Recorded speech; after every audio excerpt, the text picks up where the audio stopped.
So, hello everyone, thanks very much for having me here. I'm going to talk about, that's like a name I came up with, I'm going to talk about immersive technology and AI, but that I thought was a nicer way of encapsulating it. I apologise that every slide is in black and white and most of it comes from Metropolis, just because I'm a bit of a fan. So that isn't me, actually, that's the main character from Metropolis. But I've made video games for the past 20 years. I spent a lot of time working at PlayStation. So if anyone's played a game called SingStar, which is a singing game, which probably links to the previous talk quite well in terms of alcohol consumption and playing SingStar. Anyway, I made that and I apologise. And I don't drink anymore. So there you go. That was the impact it had on me. Prior to that, I did a PhD in artificial intelligence, and I used to teach expert systems at Leeds University. So I've had this PhD in AI for 20 years, or 22 years, and it's been useless for about 19, 20 of those years. But the last couple of years, AI has got really hot, which is exciting. It's actually very similar techniques as years ago, but the computers couldn't power it. So it's scaled because of compute power more than design of things. And then after that, I went into making video games as a coder, and then I used to run a studio in London, which made SingStar, made an AI game called Wonderbook, we did with J.K. Rowling, made a classic British gangster game called The Getaway, PlayStation 2, way back when. But I was a coder, I ended up running the studio, and then 2 years ago, I left to set up Dream Reality Interactive. But the interesting thing from the studio and then from what we're doing at DRI is that we've done a lot of AR from way back in 2003. The studio released the first augmented reality game, which was called iToy. It was very simple. It was like a webcam that plugged into a PlayStation 2, and you stood in front of it, you could see yourself on the screen, and it tracked motion, and we made a bunch of games out of that. The most famous one being something called Wishy Washy, which did license the music from, I've forgotten his name, on the ukulele, when I'm cleaning windows, and it just filled the screen with suds and you had to clean them off with hilarious results. That's it, thank you very much. Thank you. So I've worked in AR for a long time. Later on we did SingStar, I could say, which was interesting in that as a game it used your voice as input because you were singing. And it didn't look for the words, it just looked for the tones. But actually, where have we gone? Oh, it must be here. Could be back in a minute. So, and then SingStar, which used your voice as input, and that I think is something that's very interesting. We had talked previously about using voice, and using voice to interact is going to be something that's happening soon, and is happening soon. In 2011, we started working on VR, and Sony announced its interest in VR. I think it was in 2012 or 2013, and we made a lot of the sort of prototypes and demos that they used to support various different announcements. One being you take the role of a diver, you go in a deep sea cage, you go down, it's all beautiful, you see lots of jellyfish, it's really nice, and then you get attacked by a shark. And I put my mum through it, which she's still talking to me, and the therapy's going very well. But we did a lot of VR, and so anyway, we get to end of 2015, and I decided to walk out of a safe, comfortable job in corporate life and start a studio of my own on a tightrope with no safety net and 4 children to feed. So anyway, so far so good, it's going okay. And we now have made a bunch of different VR and AR entertainment experiences. And what I'm very interested in both cases, is how we interact. So one of the challenges we had at Sony actually was that everything that you made in VR needed to use one of these game controllers. It's called a DS4, DualShock 4. It's got loads of buttons, and it's like completely alien to anyone who doesn't play hardcore video games. So going back to making a singing game where you hold a microphone and sing, everybody can do that, right? I've played SingStar with my mum before and after the shark attack. And I got a bit frustrated at Sony because we'd make these really cool interactive experiences, and we had these things called move controllers that meant you could have hands in VR, so you could pick things up and look at them. But we always had to make the DualShock 4 version as well, and we made this really cool game which went down very well with the press, where you played a gangster, so it was a bit gamey, but you were in front of a desk and you could open drawers of this desk and take out objects. Now, when I first saw the prototypes of that by this guy, Albert, who works with me now, I was thinking, this drawer opening game, how's that going to go down? But once we layered it into a story where you're looking for a diamond, you've got to find the code to open a safe, you've got to find a gun, some bullets for the gun, and then some people come and start shooting at you. It got quite exciting. And I was really proud of this, and I can remember showing it to the press in Los Angeles at this big trade event called E3. There's a couple of press that I know, and they beforehand were going, what's this shooter thing? What's this? Is it any good? And I said, well, I hope so. I've never shown it before. And afterwards, they literally was like, oh my God, that was amazing. You've blown my mind. And to get somebody who writes for The Sun to say that to you is quite a challenge, right? And so, even though I'm not a big fan of The Sun, I was quite pleased with how it had gone down. And then to have to make that work for this DualShock 4 was really annoying, because it was just a bit rubbish. So they have relaxed that now, PlayStation, so I don't want to slack them too much. But then I found that very, very interesting, and that the idea, what we learned particularly in VR, was that the more one-to-one interactions, the more you believed that you were in this other place. So what we do in VR really is we transport you to another place. And that is like magic, right? That's amazing. Putting my mum in the diving cage, getting her attacked by a shark, amazing. She had an amazing experience. She's never going to go diving, in all seriousness, right? She's never going to go diving with sharks. So she got that experience, she really enjoyed it. The day she did that, she was, I think my mum's in her 70s something. My 10-year-old son came in, and we had the oldest and youngest players of that on the same day, and they talked about it all night. So I knew it's a really, really compelling experience. Getting sidetracked again. Anyway, so sidetracked that it's gone blue. Anyway, so we then started using this similar techniques. We've just finished something. It's quite a complicated product, but we've just finished this thing with David Attenborough. We've scanned David Attenborough as a hologram and put him inside the Natural History Museum. And then you sit at a desk, and you can reach over, open a drawer, take out a very precious object from the Natural History Museum, make it bigger, smaller, and he tells you all about it. And this, for me, is the future. This hologram of him is very, very real. It doesn't have uncanny valley. He doesn't look you in the eye yet because it's rigid. It's like a video playing in full 3D. But we'll be able to rig that soon so that his eyes will track you. And we'll be able to use voice soon so that you can ask him a question. And this is where we're headed, and this is what I'm very, very interested in, and why I think that immersive tech and AI are a great partnership. Which is the next slide. Brilliant. So I think that VR and AR, so VR being we take you to another place, and AR, augmented reality, being we bring things into this place, that's the next interface, right? That's the next interface.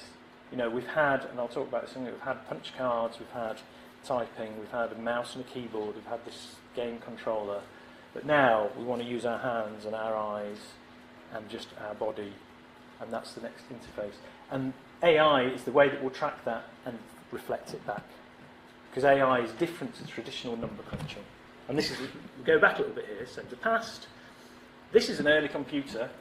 My dad was a programmer at Leeds University, and he used to use this computer that was 1K of memory, and it was in a church. And he used to write his code on these punch cards. So his interface was punch cards, right? He'd have to mark these little cards for the code. He'd take it in on a Tuesday, and he'd get the results on Thursday. Like, that to me blows my mind if you think of what you can do on your phone now. Right? That's just insane. So that's early computing. It wasn't even typing or clicking or something like that. It was like weird cards that you put in this machine, and then you'd get the results 2 days later, literally in the post. This smart guy, though, not this guy, Alan Turing, who was a massive hero of mine, did come up with this test at that time. He saw the future, and he basically said, there'll be a point where we can have a conversation, and we won't know whether the conversation is with a real person or with an artificial computer or something. And that's where he defined the Turing test, which I can't remember all the details of, to do with Chinese room, moving symbols around. But that test, I'm sure, is going to come true within the next 10, 20 years. Slightly different. We used to have a test for video games, which was, this is like 15 years ago. If you could see a video game on a screen, how far back did you have to go before you weren't sure if it was like computer generated or real film? Now it's pretty much there, right? I mean, or films. If you look at some of the CG characters you get, like dead people that are in Star Wars films, for example, that's actually CG characters. And I think we're going to get the same with this, you know. It won't be that long before we can have a conversation and we don't realise that the other entity is not human. And up until AI has been scalable, it's been all about number crunching. So I think of this as 2D computing. It's like a database or a spreadsheet, and it's just rattling through, you know, bank accounts, calculating the interest due or mortgage statements or whatever. That number crunching. Even graphics is number crunching. It's just what's exactly the colour this pixel should be. It's just like how fast can that processor process all these numbers. But AI is fundamentally different to that. It's like a different design, it's a different way of thinking, it's a different way of learning. So, and there's different buckets of AI as well. So we've solved that bit, and we've solved some of the AI parts, but they're in small quantities. So I'm now going to go to the present and jump out of the AI bit a little bit. So with immersive technology, by that I really mean virtual reality. So I don't know, how many people have put on a VR headset here? How many people have done augmented reality? Many people have done it with a headset. So that's where we're headed, right? I mean, Apple will bring out an AR headset, they reckon, in 2020. And that's why they're teaching everybody on these phones what AR is by doing this. You know, people have seen AR kit and things like that. So that's coming. We do have things like haptic feedback, which is probably not for the home and the general user, because like wearing a suit or doing some more complex stuff with it is a bit of a pain. But it may happen in things like the controllers we get with VR. Audio is very interesting because we haven't used it that much yet. There was a friend of mine was doing some work with AR for the visually impaired, which was audio. So actually walking about and giving the equivalent of parking sensors for people walking around who were visually impaired. And I actually think that's something that's going to happen soon as well. So if you think about, in 2 years I've been walking through Soho with my Apple glasses on, doing maps to tell me how to get to a cafe I'm going to meet somebody. But I don't want maps filling up my vision, so I just go to audio only, and it's like 1 beep for left, 2 beeps for right. Even now I've just got some of these little, my friends call them Black Mirror earphones. But you put these things in, and you can obviously listen to music, you can make a call, but also there's like very simple technology to decide how much of the real world to let in. You know, so it tries to think, if you're sitting at your desk, you probably want to block out the real world, but if you're walking along, you probably want to hear it so you don't get hit by a car. I think we'll get more and more filtering around that. These things get smaller and smaller, as they always do, and then we'll start having augmented audio as well as visuals, because you can pick up an awful lot from that. We've walked around with headphones on for the last 30 years, right? And you know, some people have got run over, but most of us have survived. So I think there's a lot there that hasn't been tapped into yet. Anyway, this is kind of, for me, the sort of immersive tech at the moment that I'm interested in. If you look at AI, I actually think there's probably 2 buckets of AI in terms of how we interact with it. One is a bit like Alexa, where it's sort of like a person or an assistant. It's kind of it's a supportive nature to us. And then the other is just doing things that people can do, but not in the way that people do them.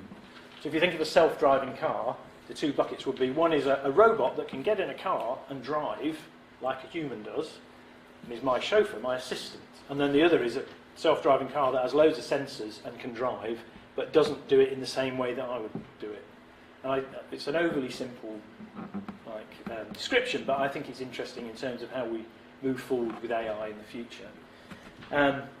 So things like large data, machine learning, that's perhaps more in the non-character-based stuff. But having something that can help us with decisions or help us do things that we just make our lives easier is more in this sort of assistant mode. And ultimately, one of the things that, as a company, we're very interested in. So like I say, we've done this thing with David Attenborough, which is a pretty cool VR thing. But I think there's a huge opportunity to create like a virtual human that is the front end to an Alexa or a Siri that reacts to me like I'm expecting a human to react. So knows where I'm looking and can look me in the eye at the right time, can blink at the right time. I can point to something, and if I point to a coffee cup, it knows it's a coffee cup. I think this stuff is going to happen in the next 5-10 years. And I personally had like a bit of a eureka moment on this. I went to this conference called Web Summit, which is in Lisbon, and in the speakers room, which is massive, it's like 60,000 people, it's massive. And on stage, in the speaker room, they had a live interview with this robot called Sophia, and she was pretty good. They were asking questions with voice, she was coming up with answers. And it struck me that you don't need a robot, you just need a virtual version of that. And so that's when I thought, actually, making a digital human or whatever is the way to go. So, these two are a perfect match. Why? Because we're not dealing with this flat screen 2D computing anymore. We're dealing with, basically, our output is how we gesticulate, what we look at, what we say, how we sit. And AI can take that as an input and then reflect back in a way that we want to have it. So rather than it being, a lot of our interfaces from computers haven't been that great, but actually having it reflect back as another person, I think is really interesting. So, where are we going? I think that we can get to this point where we can take all these as input, this is what I just said, take all these as input, understand what it means and then reflect it back. So, in simple context, we're doing some work with a university to create a VR classroom, a bit like this. And it's actually for people with anxiety of speaking in public. And so we're putting lots of people like you guys out there.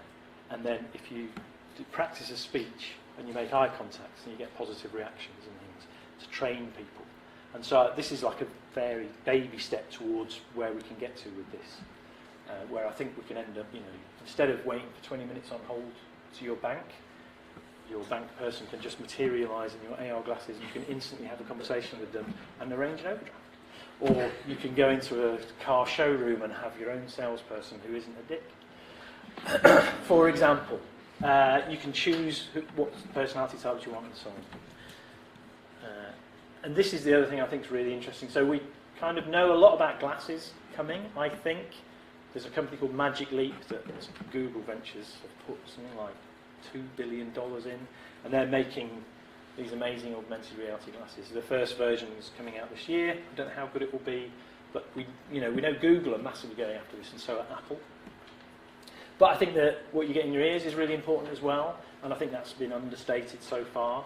And I think we'll find more and more coming through that. And then haptics, that which is the sense of things coming about. I don't quite know whether it will become mass market, but there's a lot of things like location-based VR where you can add in, it can be a more bespoke setup, so you can add in these things. And then, have I got 1 minute? So 2 minutes, even good. Closing thoughts. I think ultimately, there's all the people here interested in human interaction design, right? I think there's a huge opportunity here because we're going to redefine this stuff. What we've found making VR, for better or worse, is all the assumptions we made about what you could do and what would be fun, we kind of threw out the window because half of them make you feel sick. And you just don't realise how much people will react. And so I think that there's a huge opportunity to design these new interactions and how they're going to work, and what's going to make sense and what isn't, and what's going to be easy and what's going to be hard. So, as an example, when we made this sort of gangster-style experience where you were looking through drawers, actually the first section, when we first showed it to the public or to the press, you find yourself sitting in a garage and there's this sort of gangster looking at you, and there's a minute when nothing happens. Right? All you do is look around. Well, if you look at the exit, he shoots it and tells you you're not going to get out. But nothing happens. And we were taking this to a trade show where typically you've got a 3-minute demo to impress people, or maybe 4. And so having nothing happening for a minute is commercial suicide, right? And so we decided to leave it in because we said, well, people need to acclimatise themselves. And it was the right call, but it was like the wrong call. That's exactly what you shouldn't do, so we did exactly the opposite. And it worked. And so that, just to me, is an example of where going with a traditional methodology doesn't work. And I think we'll have a lot of these challenges. But it also means there's a huge opportunity to go and find new things, new experiences, new ways to interact. And that's the end of my talk. There you go.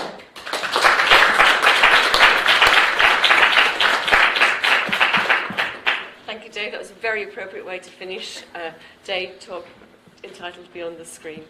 I'm sure we've got some questions in the audience. Stuart. Hi. So, great talk. Brilliant.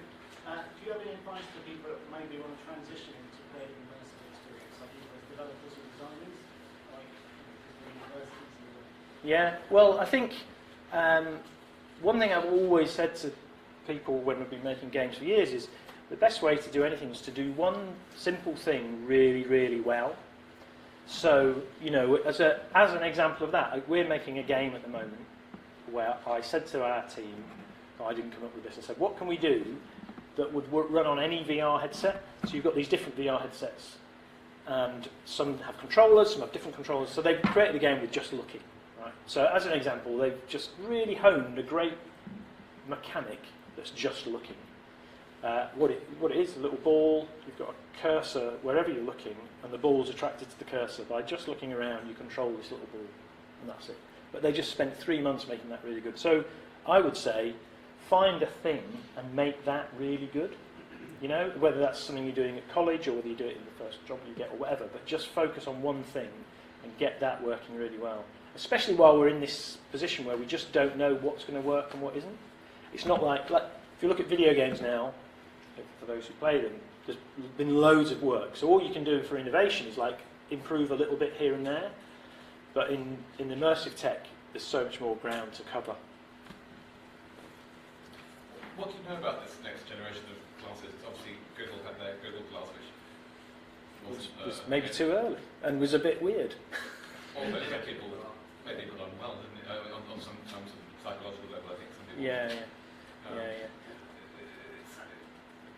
My belief is that the sort of big tech companies, so actually, you know, Microsoft are doing AR, they're coming at it from a business angle because they think it will take time to cost down to be consumer.